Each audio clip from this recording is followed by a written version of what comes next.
Welcome to Tab Talks, where I believe that talking is healing and listening is feeling.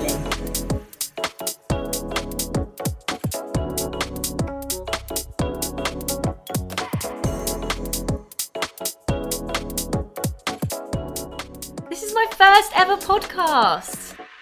Creating my first ever podcast called Tab Talks. Talking is healing, right? Talking is healing. I believe that through talking, because I love to talk a lot, that I actually gain some healings from sharing information, especially with my mates. So that's basically why I created this podcast. I want to talk with my friends about their journeys, the things they've learned, tell some stories about our life, and just hopefully it might resonate with anyone listening out there. Because as much as talking is healing, so is listening. So here we go.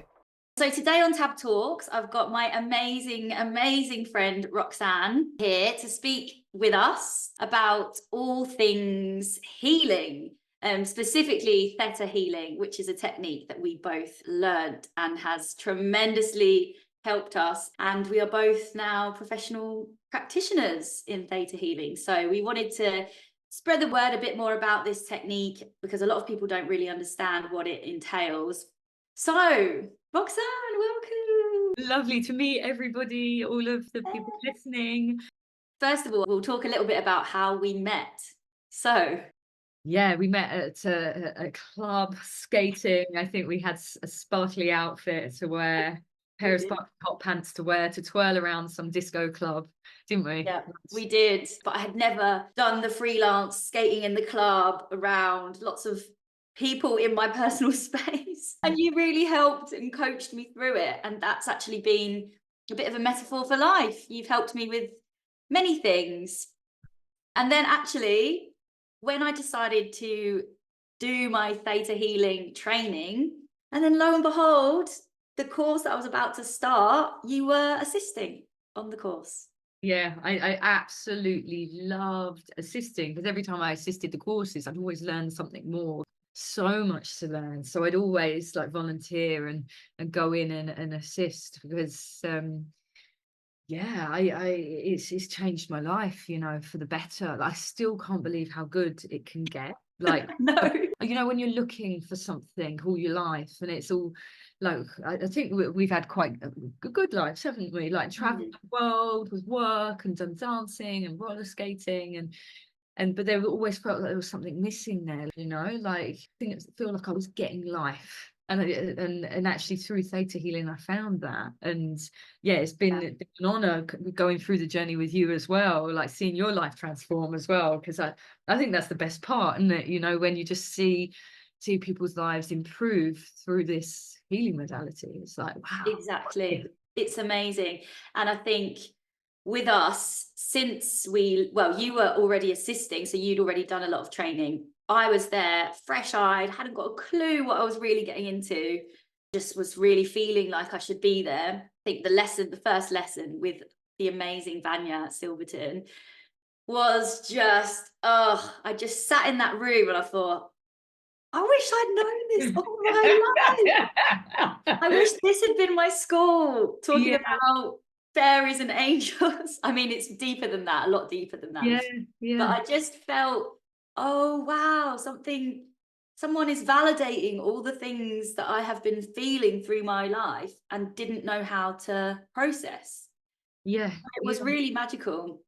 But since that beginner's basic course, that was in 2020, July 2020, we have done regular swaps on each other. So we've practiced been the receiving end of the healing and also being the healer. And that's been, like you said, when you see the transformation, especially now, the longer it's going on, I'm like, what a turnaround.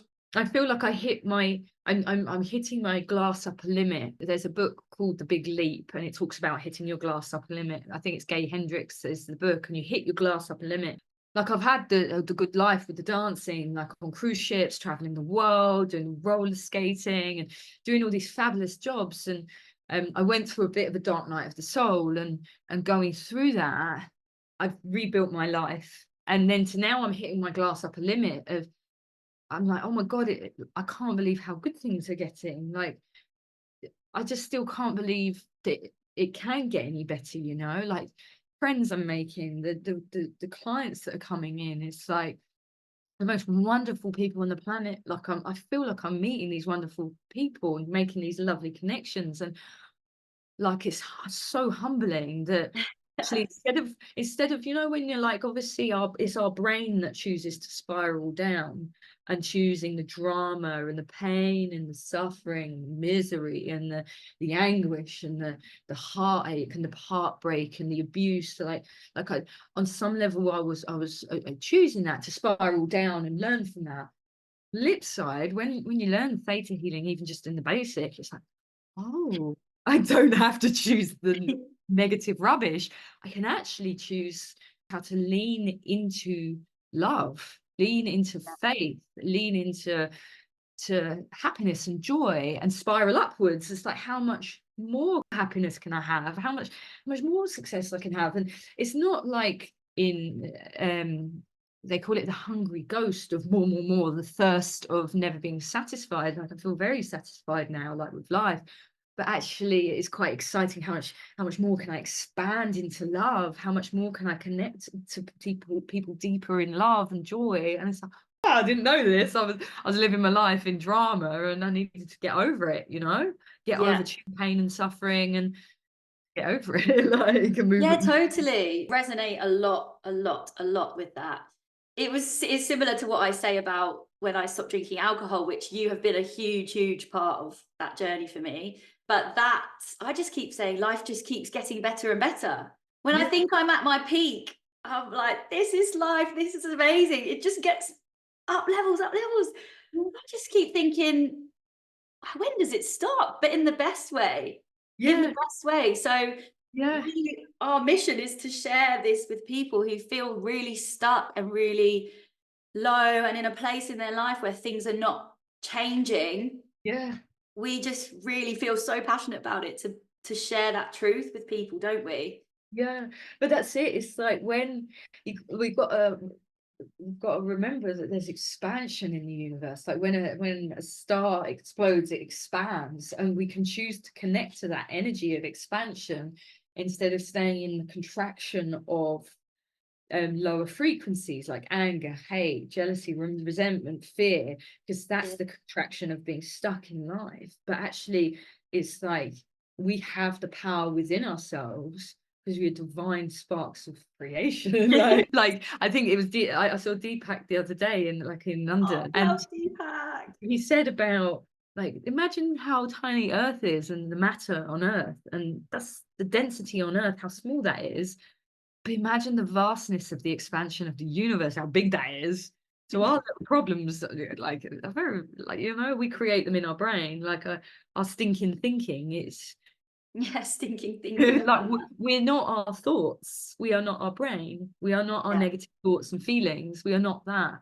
Like, so if we're not our thoughts and feelings, then what are we? We can learn how to witness them and acknowledge them, and then go into the expansion within the body. And it's like, whoa. Totally.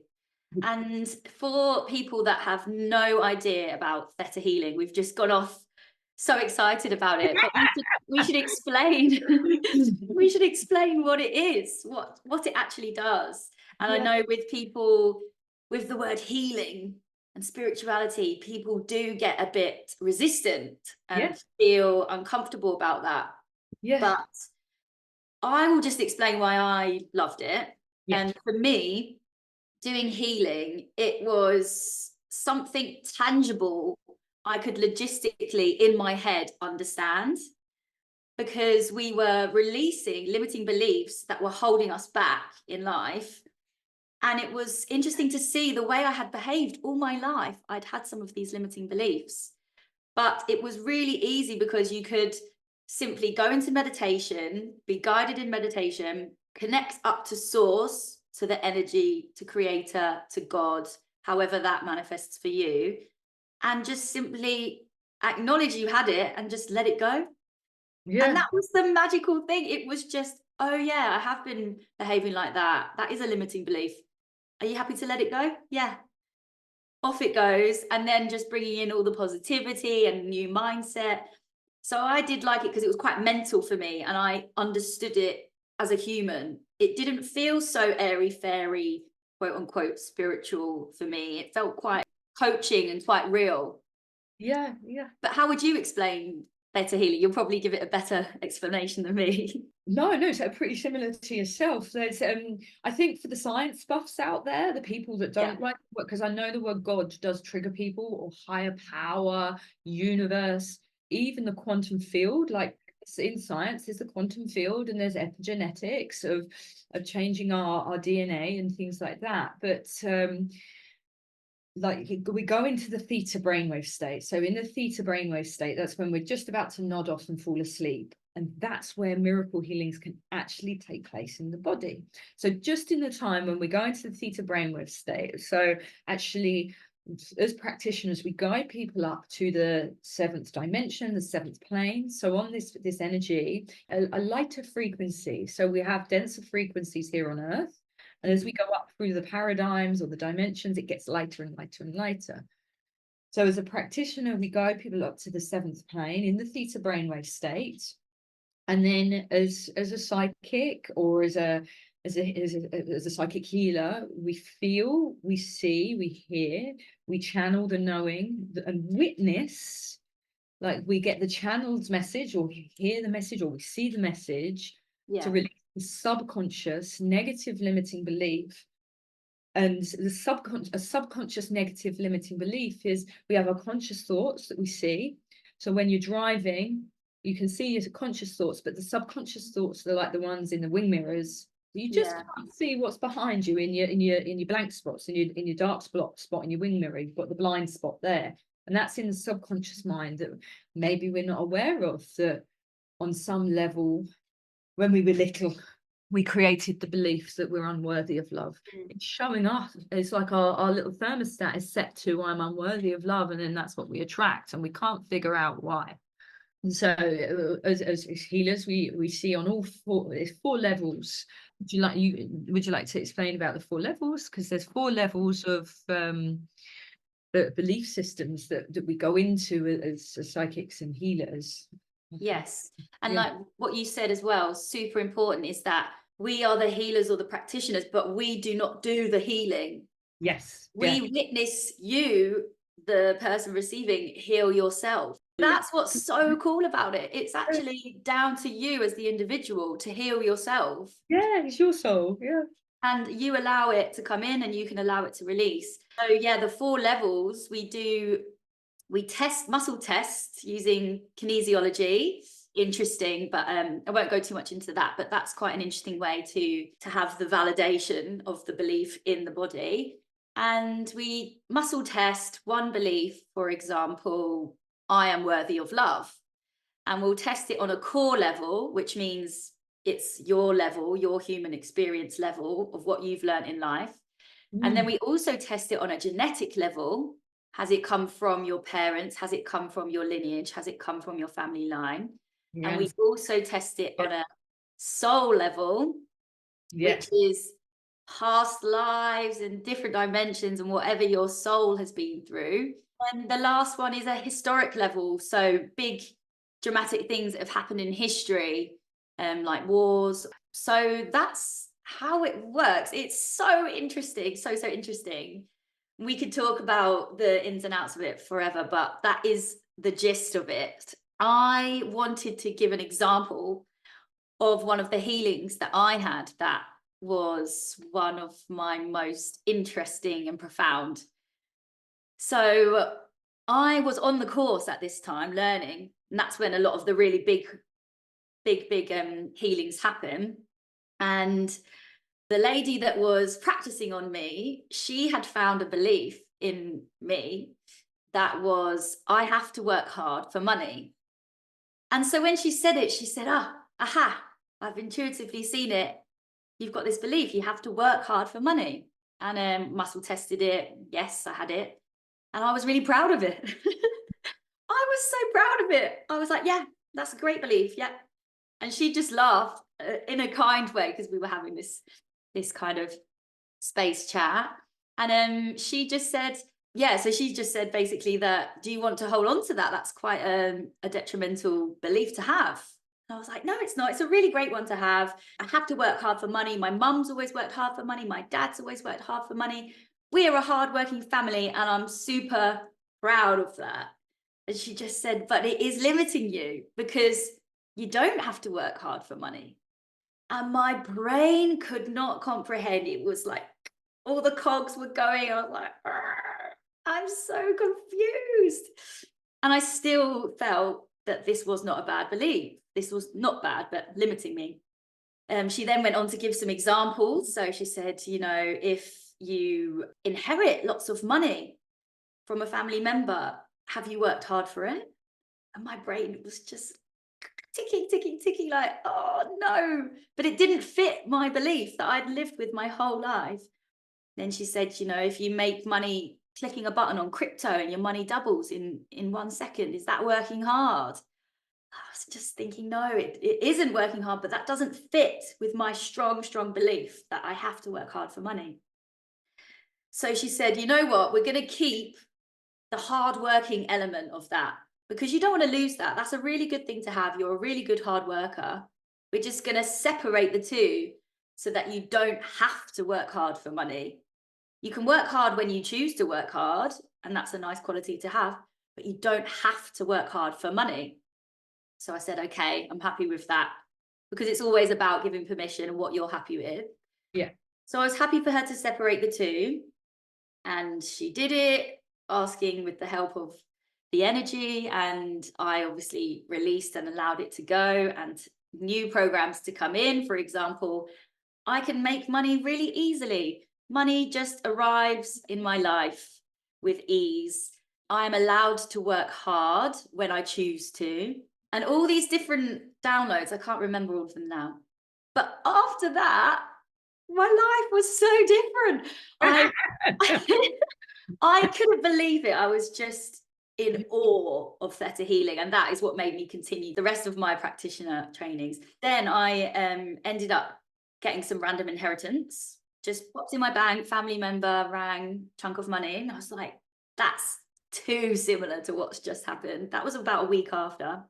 Then I ended up getting a new job, which was out of the blue in a skill that I had never really worked in. It was just a gift of a job given to me in COVID times. Yeah. And then I got put on furlough, which was where you still earned 80% of your money, but you didn't have to work. So that was exactly not working hard, but receiving loads of money. I love that. It was, yeah. And I was just, all these things, there was a series of events happened one after the other. And I just thought, wow, this is amazing. This is really something. Yes. So I always use that as an example. Roxanne, do you have any big standout healings that you can share? Yeah, like, yeah. So where to start? There's so much, you know, there is so much. And so I had a spiritual awakening about 15 years ago. I'll start with that. Yeah. So I wasn't spiritual. I didn't believe in anything woo-woo, nothing at all. And my friends took me to this meditation evening, and the woman did Reiki on me. And the first time she touched my back, it felt like an explosion going up from my back, like this. And I sat meditating in this, like everybody sat around meditating. And then I think she walked round and she touched my throat, and that felt like an explosion. And then when she touched my head later on, I like had a fit in the chair. And like, you know, when you see people, like when, I don't know, when a priest touched someone's head and then they shut, like I did that in the chair, and then I came round and everyone's sitting there still with their eyes shut meditating. So you just think, oh my God, what's happened? I cried because I'd never felt love before in my life. And that was the start of my journey. Then I learned Reiki, so I've been a Reiki master now for quite a while, and I knew that Theta was on the scene, and I wish I'd done it back then. I wish I'd done Theta Healing back then, because if you want to learn about connection and manifestation and psychic connection and channeling and talking to angels and things like that, there's so much more. Like, so I think when I started, like I had a really, really good life. Like, don't get me wrong. I would I used to manifest really, I still manifest very easily, like incredible jobs, like dance. I've traveled the world, dancing around the world, lovely jobs, roller skating, like anything that I wanted to attract, I would manifest these wonderful jobs. But on the flip side, wasn't quite right with me. Like I had negative limiting beliefs around love. Love is pain, love is suffering, love is abuse, like, and so I'd always attract really naff boyfriends that would be abusive. But what you accept is what you get, and I believed that that was all I was worthy of in love, and I was the angry victim, so I'd point my finger and blame everybody else. I took zero responsibility for myself, and I blame everybody. That's what I would accept. That's the standard of love and life I would accept. So I to cut a long story short, I ended up in a hostel, homeless in a hostel, where I had the subconscious belief, negative limiting belief, that I was unworthy of a home. So I ended up face down on the floor with nothing. Really, I was brought to my knees. It was funny because when I had my awakening, I was like, ooh, I think life is going to be all love, light, and unicorn puffs. And it really wasn't. It was like I had this shedding of this dark night of the soul where I had to face myself. I faced myself, and it wasn't nice. I didn't like what I saw. I was massively in my ego and like this egotistical love, and it's yeah, it was a big shedding of who I was, and I felt very humbled and brought to my knees. I couldn't stop drinking, I couldn't stop partying, and I just didn't want to feel anything. So when I started Theta, yeah, I couldn't bear to accept life on life's terms, life in my way, because I knew best, and that's coming from ego. And actually I was humbled, like really humbled. And so when I started Theta, I thought, thank God, this is it, like this is it. And then when you start to see yourself, like your negative beliefs, and you start to work on them, I went from being in a mouldy hostel cave in, like, thank God I had that, but a mouldy hostel cave in COVID. I've got a gorgeous home now in a lovely part of London. I've manifested a lovely partner that just, I just still today, I'm just like wow, I still can't believe like how good it can get. Gorgeous friends, and I've got a lovely, like, everything's just getting better and better, and my glass upper limit now of, can it get any better? But it just keeps getting better. It And does. No, the little hurdles that come in, we know so much better how to handle it. Life keeps getting better, but a hurdle will come in, but we'll be able to flow through it, good and bad, and move forward.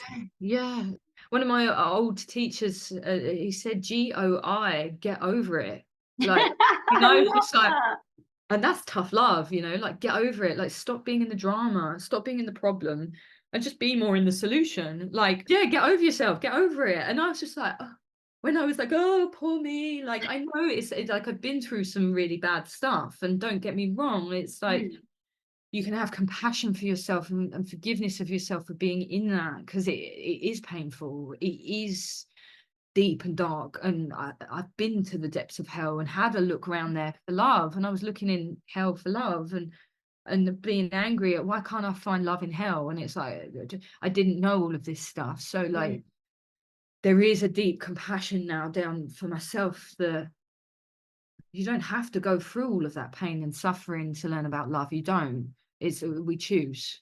And so now I choose to look for the solution, not being the problem, you know. And when something comes up and it's a bit dark and heavy, instead of being like, oh my God, like, that's a negative belief and it's not very nice, I'm like, okay, I've got that program, now let's get it, go fix it, change it, and let's move on. I'm not in the problem so much, I'm more there's a solution for this, let's fix it, change it, move on, instead of like, I'm getting over it quicker, instead of staying in the drama of life and the pain and the suffering. It's like, I don't need to do that anymore. It's the whole of Theta Healing is the mirror technique.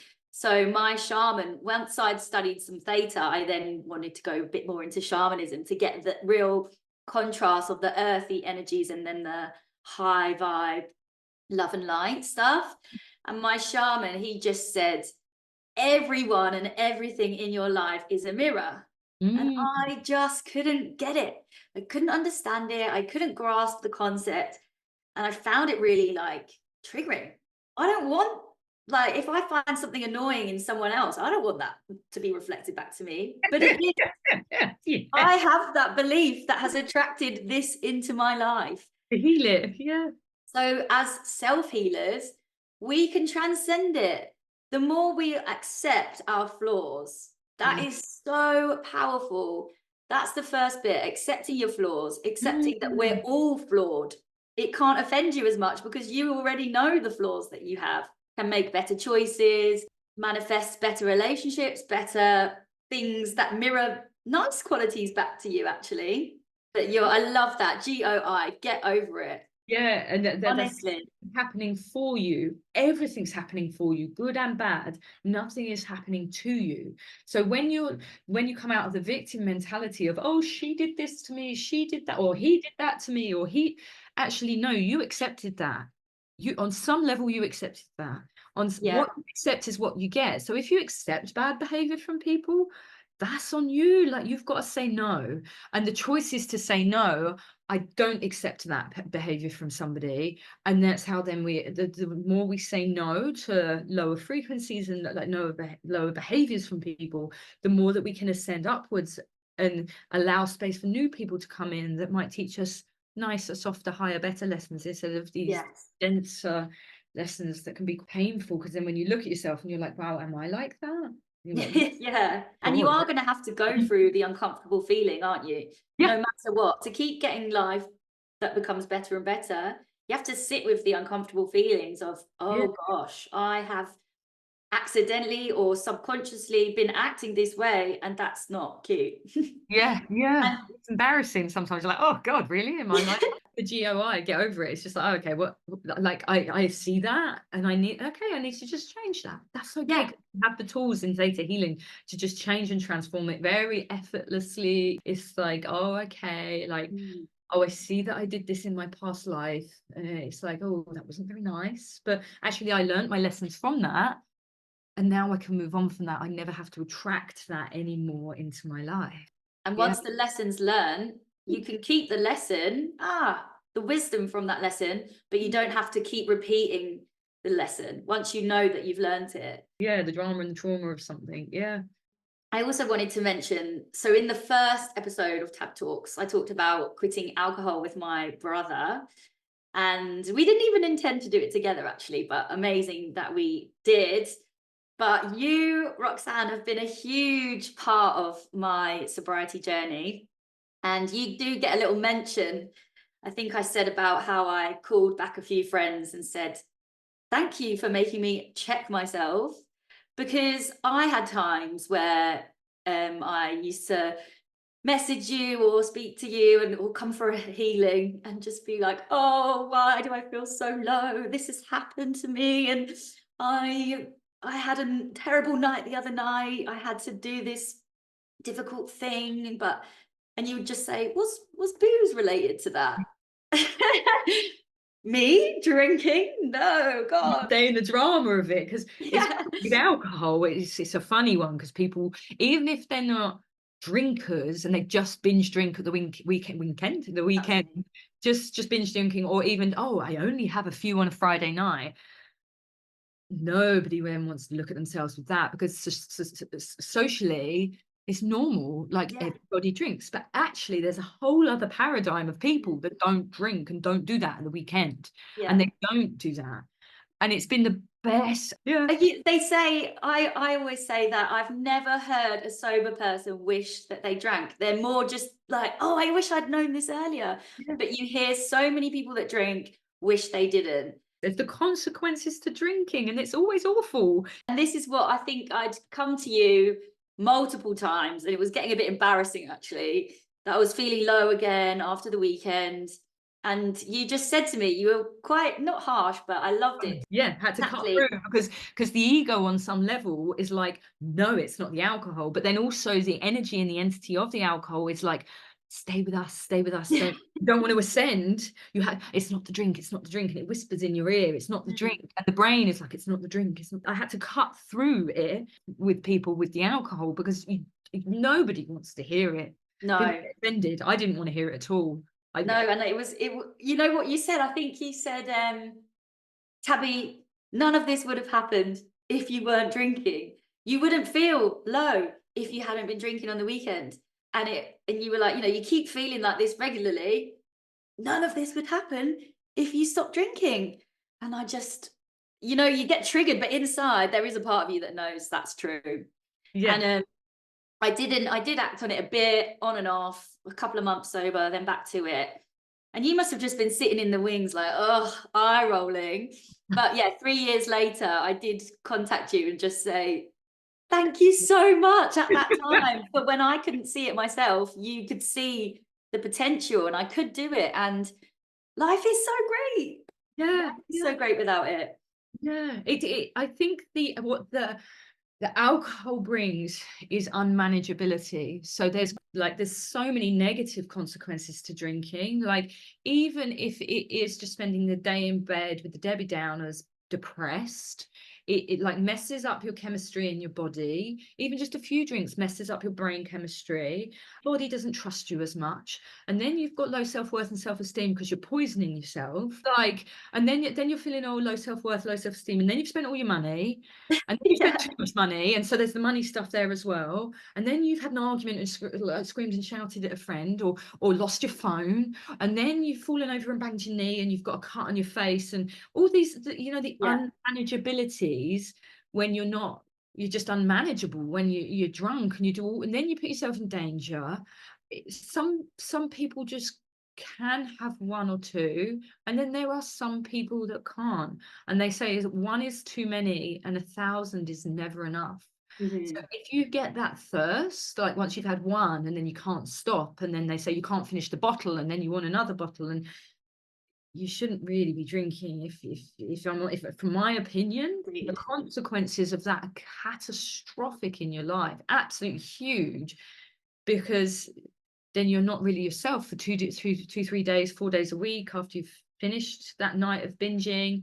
You'll start again on the Friday night. That was me. That was my pattern, 100%. And now, if I have one off day, I'm like, oh, God, that feels really unusual. But that feeling a bit off used to be my norm, actually. And now it's like we say, like life just keeps getting better, because this is my new normal, feeling good all the time. And I just can't believe it. Yeah. It's that simple. It's just that simple. It's just the alcohol. When you take the alcohol and the partying away, it's like your body then starts to trust you. And then your self-esteem goes up, and then your self-worth goes up, and then your standard goes up. And even if it is just 1, 2, 3 drinks at the weekend, that has a negative consequence and an effect. Yes. The brain's like, no, it's not the alcohol. It's not that. Yeah. It actually is. Because then when you quit, you've got a problem if you can't stop for, say, a month. Yeah, exactly. Yeah, if you can't stop for, say, a week or a month. Yeah, I remember you telling me that, because I did, I think, 2 months and I was really chuffed. And then obviously I was feeling like, oh my God, amazing. I did 2 months. I can have a drink now. Broke it. I know we've spoken about this before, that there is no shame in breaking it, because you learn, oh my gosh, I do not want this anymore. And I remember when I decided recently that a year ago recently, that I was going to stop, you said, okay. And I said, I'm going to do a whole year. And you said, just do it month by month. Let's aim for 3 months. 3 months is a really good point. A huge difference. 3 months. I would recommend everyone to try 3 months. Yeah. And then I just kept going. And now I was aiming to do a year and potentially break it. Not looking to break it at all. Doesn't even enter my life. It doesn't even tempt me whatsoever. So I think it's the self-esteem that goes up. I don't know. I think maybe the body just really trusts. You start to listen to the body more, because imagine if you're numbing yourself out with drink or like partying, you're numbing your emotions on some level, and that numbing sense that you get from the alcohol, Yeah. it takes a while to come out of the system. So when that comes out of the system and you're not numb anymore, then that's life on life's terms. And then, like you said, the down day, you can really go, why am I down? Like, what's going on? Because it's real. It's not a chemical imbalance from the brain and the Yes. alcohol knocking you out, and the consequences of doing all the silly things when you are drunk and spending your rent money or whatever that people do. Everybody does, losing Exactly your that. phone again, or and it's even if it's only very slightly mild, actually the gains from stopping, you get to know yourself so deep, and you have this deep internal awakening within yourself, because you just are learning to respect yourself more. And it's like now we were talking about this the other day, like actually I like going to bed sometimes at like 9-10 o'clock, and that's okay. Like I don't want to be out all night like exhausting myself. And then, like, how would you look after a baby? And baby Roxanne wants to go to bed early, and she wants to be taken care of, and she wants to be fed good water, nice clean water, fresh water, and good foods, and she doesn't want to be out like don't get me wrong, I love still the party and the dance, and but you can do that healthily, sober raves and things like that, and Yeah. be tucked up in your bed with your slippers on, and at Yeah. 6 p.m. and it's like, oh, that was a good time, and there Because doesn't, you're in tune. yeah, the negative consequence then to your life. You can choose for things to get better. I think as well, because I'd started the Theta Healing and then I dabbled with the sobriety 2 months. But I noticed that from consistently working on myself and my limiting beliefs and my self-worth, that this time it was easy for me to stop drinking, because I had enough trust in myself, self-awareness, that when I was in an uncomfortable situation thinking, I want to drink. Why? Why do you want to drink? Oh, because you're feeling a bit socially awkward. That's why. Not because I actually want one. Dealing with the social anxiety, the feeling socially uncomfortable, dealing with that, because that's not going to go away unless you look at it. A drink's Yeah, not going to solve that. It makes yeah, you feel relaxed in the moment, but it doesn't help really at all. yeah, yeah, So yeah. I really would recommend any kind of self-development. For us, it was Theta Healing, which was fantastic and life-changing for me. It can be any kind of self-development, but you've really got to look at your self-worth to then be brave enough to do it. And it goes hand in hand. Giving Mm. up the booze, your self-worth goes flying anyway, because you've made that choice for yourself. Yeah, I still can't believe it. It's such a small adjustment that you don't believe it when you're in it. It's like, I can't imagine not drinking. And it's like, I need it to make myself feel better. And it's like, but what if you can feel even better? It's funny, because then the brain has justification. They call it justification. It's like, oh, well, no, I need alcohol for anxiety, social anxiety. I need alcohol to go out with my friends. I need it. And then you have justifications, and then you're justifying, oh, why you need it. But actually, that's the addiction part. That's the part of the alcohol whispering in your ear saying, you need me. And it's like, Yeah. no, I don't need you. Actually, just being life on life's terms, living in alignment, is like, there's so much power to actually feeling all of your feelings. Feeling is healing. I think you did a healing thing on this the other day. Like, I just in your manifestation group, like, feeling is healing, and feeling is healing. You feel all the feelings, you feel yourself, and it's like, that's what alcohol and drugs and things like that stops you from feeling. It stops you from feeling the, like, good and bad feelings. Like feelings won't kill you, like drugs and alcohol could.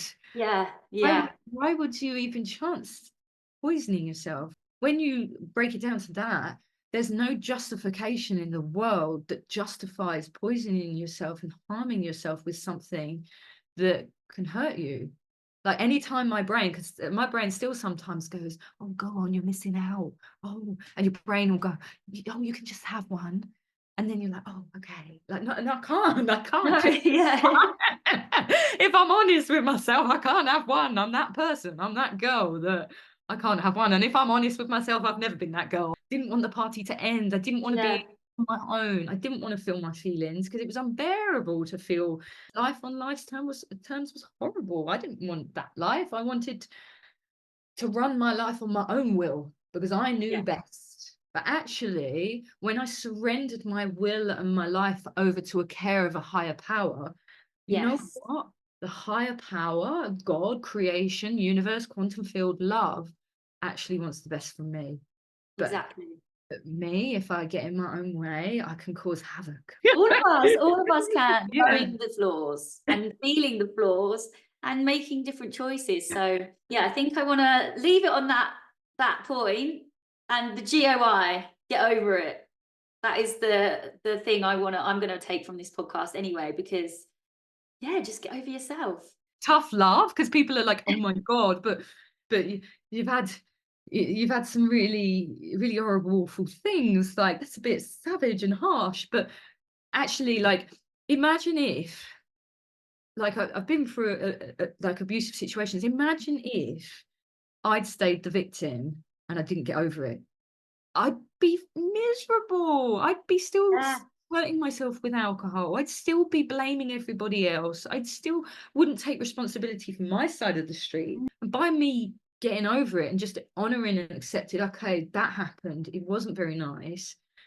I've learned my lesson now. Thank God I've learned my lesson. I don't want to be in depression and anxiety and fearful and pain and suffering for the rest of my life. Because if you don't get over it, that's the consequence. You spend the rest of your life hating the world, hating people, being angry and fearful. If you don't get over it, that's the consequence, because you stay in suffering.